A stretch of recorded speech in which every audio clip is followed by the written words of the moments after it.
নবী সাল্লাল্লাহু আলাইহি ওয়াসাল্লামের জন্মের আগেই তার বাবা চলে যান, এতিম মুহাম্মদ সাল্লাল্লাহু আলাইহি ওয়াসাল্লাম। তার মা আমিনা 6 বছর বয়সে ইন্তেকাল করেন। সিচুয়েশন বুঝতে পারছেন?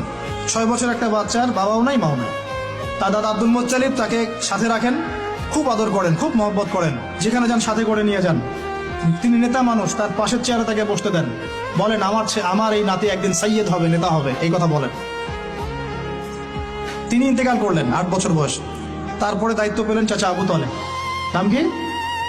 এই 8 বছর বয়স থেকে নিয়ে নবী সাল্লাল্লাহু আলাইহি ওয়াসাল্লাম নবী হয়েছেন 40 বছর বয়সে, আর মক্কায় ছিলেন 13 বছর, প্রায় 53 বছর।